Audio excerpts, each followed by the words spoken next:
Hi, everyone, and welcome. I am joined today by Professor Jeffrey Sachs to address some of the economic upheaval. As we now see, Trump has really gone all in, that is, on these tariffs. And I'm not sure to what extent they are intended to shock the rest of the world as part of a negotiation tactic to renegotiate America's trade agreements, or if they're intended to protect domestic industries in the long term. How do you make sense of these tariffs, and what do you think the wider consequences will be for world trade? And as I say this, I'm aware that it's not a very fair question, given that this is quite unprecedented. So it's very hard to make predictions. I think this is truly protectionism, not only a negotiating tactic. It's protectionism on a totally flawed basis. It is a decision essentially of one person. This is not a decision of the Republican Party. It's not coming from Congress. It's not a reflection of the business community. It's not a reflection of interest groups around the president. This seems, as best we can judge, to be a decision of President Trump. President Trump believes incorrectly that the trade deficits of the United States are a reflection of unfairness in the rest of the world, and that the trade deficits need to be closed. The trade deficits are not a measure of unfairness, either directly or indirectly. They're a measure of America's heavy spending compared to its income. And that reflects economically the large budget deficits in the United States more than anything else. We're running a budget deficit of about 7% of GDP. That means that the US government is borrowing heavily to transfer money to the private sector or to the domestic economy, and that leads to overspending. It's as if the federal government is the credit card of the country, and we're running up our credit card debt. So Trump interprets this as unfairness. He looks and says, well, if China's running a trade surplus, they're cheating us. This is extremely primitive thinking. And the question comes, how can the United States be in such a primitive political state of affairs that one person's ideas, especially mistaken ideas, apply? And that's a related question. My answer is that our political system has become deeply corrupted. Congress is mostly interested in campaign financing. And the system has become overtaken over decades by the security state. So legislation is littered with the emergency powers of the president, and Trump is invoking emergency powers to do his one person bidding on this. Now, if I add everything up, I would conclude by saying the policies make no sense. I don't think that they are primarily a bargaining chip. I think they're primarily the economic fantasies of one particular person. The fact that one person can do it is a massive political failure of the United States. It does not reflect the interests of American business, so American business may revolt. We're already hearing top business people objecting to what Trump is doing. This is something new because they view Trump as their agent for further tax cuts. But they're wrecking the American economy, and Trump has destroyed $5 trillion of market capitalization in just 2 days. This does not make the hedge fund managers who bought Trump's election happier. This is something against their interests. Even some people in Congress are beginning to stir that, hey, we have a constitution. Tariffs are our responsibility, not the president's responsibility. We also have a court system in the United States which may very soon rule, when a case is brought, that these tariffs are illegal because they're based on an emergency declaration where there's no emergency. So Trump has made up an emergency in order to invoke emergency powers, and courts may strike that down as well. So all in all, very unpleasant, irrational actions that have been deeply destabilizing in just a few days for the world. They do not make sense. They are not for America first. This is a lose-lose policy. Well, certainly stock markets around the world are reacting quite negatively to this. But how do you see wider global trade being impacted by this? For example, there's some kind of discussions now about a lot of Chinese exports possibly being directed to a large extent towards Europe. The Europeans then might react with some kind of tariffs of their own to protect their industries. Do you see this possibly spiraling out of control, triggering some wider global trade wars, or are you more optimistic? That's a very good and very important question. Of course, a very uncertain prospect for all the reasons I just mentioned, that these policies may prove short-lived for one reason or another. But uh, the right answer for the rest of the world is to say we're going to move forward on open trade without the United States. So if rational minds prevail, they will say the United States has made an own goal, quite disastrous one, but it doesn't ruin the trade for the rest of us.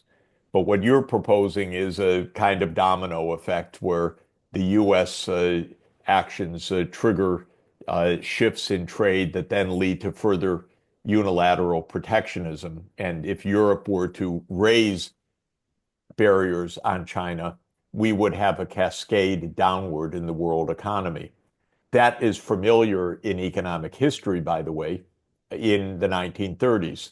It was a tariff measure in the United States, the Hawley-Smoot tariff, or the Smoot-Hawley tariff, depending on which congressman you put first, that was voted in 1930 that initiated a round of protectionist tariff increases all through the world in the early 1930s that led to a cataclysmic decline of trade that greatly exacerbated an underlying banking crisis that culminated in what was a prolonged Great Depression and the prelude to World War II.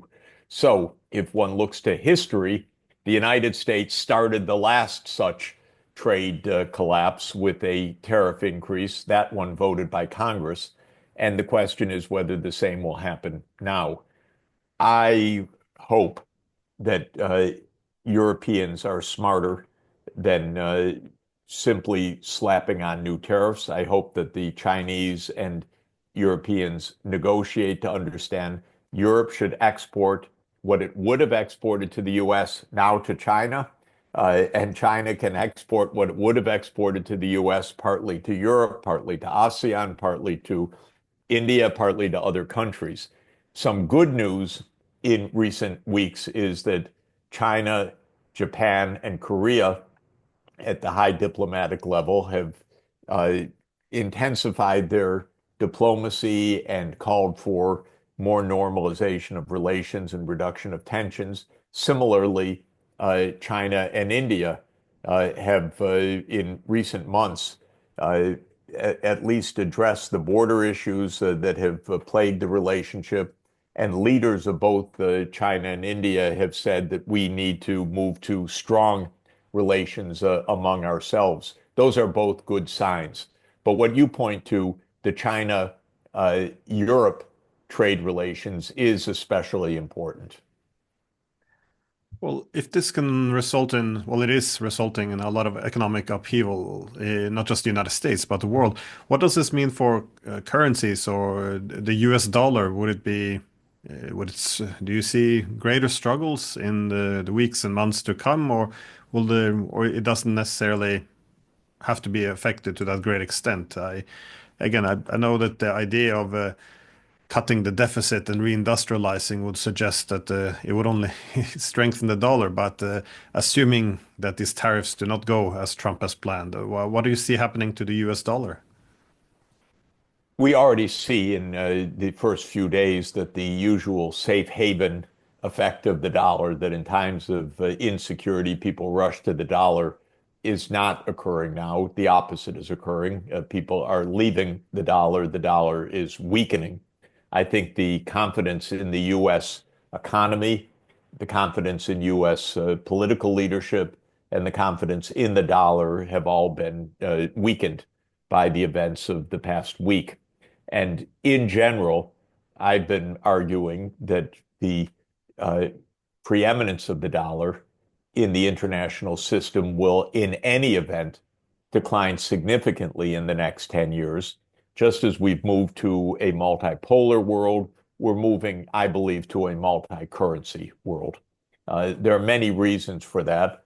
One is the underlying gradual decline of the US in the world economy. So the rise of China, the rise of India, the rise of other nations means that the weight of the US in the world system is diminishing.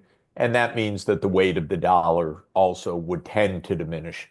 A second reason is technological. The US dollar-based payment system is specifically an interbank system that's pretty much outmoded, actually. It is the SWIFT system. It's not cutting edge technology in any way. And the idea of moving to a digital central bank based currency system is likely to come simply because of the change of technology. The third reason is geopolitics. The US weaponized the dollar, especially seizing, or actually Belgium, through Euroclear, seizing $300 billion of Russian foreign exchange reserves. But the US has been behind several seizures of foreign exchange reserves in recent years: Venezuela, Russia, Afghanistan, Iran, North Korea. And this weaponization of the dollar is certainly a good reason not to keep your currency, Forex, foreign exchange in dollars. Now, there's another point, which is that the US has used the dollar-based settlement system to enforce other kinds of sanctions as well. So it's not just seizing dollars, but these secondary sanctions where the US tells third countries don't trade with Russia, for example, are enforced by the SWIFT system. In other words, if a bank in a third country does business with a Russian entity, that bank is then punished when it comes to, or potentially sanctioned when it comes to its access to the interbank dollar settlement system. This also is inducing the BRICS countries to move to non-dollar settlements. It's a little tricky. They have to establish new institutions, specialized banks, for example, that don't have dollar exposure, that don't use the SWIFT, so that they're not subject to sanction. But all in all, using non-dollar settlements is not some highly esoteric phenomenon. It's not something beyond the ken of some straightforward monetary engineering. And all of this means that the dollar, in my view, will play a significantly smaller role in 10 years from now. Now, saying that, that also has geopolitical ramifications, of course, because the US has benefited in a number of ways from the preeminence of the dollar. The ability to borrow at low interest rates and seemingly inexhaustibly from the rest of the world is one example. The ability to apply sanctions and to use foreign policy pressures is another. And both of those are likely to diminish, if not disappear. Well, you mentioned the sanctions because, of course, these tariffs are not happening out of nowhere. This is comes in addition to the growing economic coercion. Now, you can say this is against China's tech sector, but also, yeah, the legalizing the theft of the Russian as well as the sovereign funds of other countries. Well, we see that this is happening now. Trump initially seemed to be aware that it was important to rebuild trust again into the US-centered financial system. But now that the negotiations aren't going as well as they had hoped in Ukraine. We see the Trump administration threatening with sanctions now against Russia, also secondary sanctions, so effectively going after anyone in the world who would trade with Russia, which is quite severe given that Russia holds a very important part in the international energy trade. But as yeah, economic connectivity continues to be weaponized, how do you see China responding to all of this? Because the situation doesn't seem stable. It is unraveling. It at least it seems to me unraveling kind of fast. So how are the Chinese responding to this, given that, well, they would be the main rival to the U.S. economy? I think China is um, trying to hold together the international system. China was not directly threatening the U.S. role in the system, for example. China has not rushed forward to say use the renminbi rather than the dollar. Quite the opposite. China has been hesitant and slow to internationalize the renminbi and open up Chinese capital markets. Having said that, China also sees that simply relying on the current system doesn't work. China itself is the object of countless sanctions, countless pressures, countless crude U.S. Containment policies to somehow put a stick in this a spanner in the works, I should say, of the Chinese system to stop China's rise. None of it working. I would underscore, but China knows that the current system is a hostile U.S. system, not a neutral system. So China is taking steps carefully in China's usual mode through its own national policies, developing a digital renminbi, step by step, opening capital markets to the rest of the world and in a very gradual, methodical way. It's also taking steps through the BRICS to develop non-dollar payments because it knows that many of the BRICS absolutely need it and that China itself is vulnerable to U.S. pressures. China has been gradually, not dramatically, but gradually diversifying away from the dollar and its foreign exchange reserves and building up non-dollar holdings of many kinds. So this is another matter. All of this is now dramatically accelerated by Trump. Trump is in overdrive in the American interference in the international system. And I think we're going to see a lot of diplomacy in the coming weeks, or maybe not see it. It will occur behind the scenes by China and others to try to keep a stable environment. The fact that Asian equity markets are plummeting again now shows that there are very high stakes in this. And I don't think that China will just sit by. I think it will try to develop stabilizing alternatives.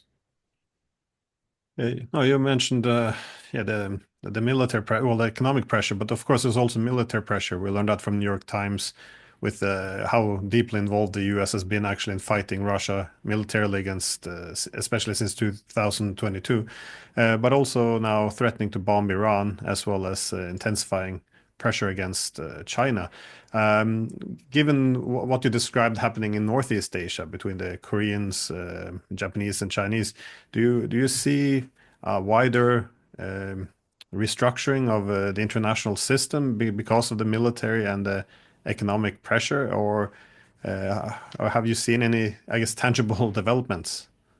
My own view is that the United States is wildly overplaying its hand, that both Biden and Trump had uh, grossly exaggerated visions of American power.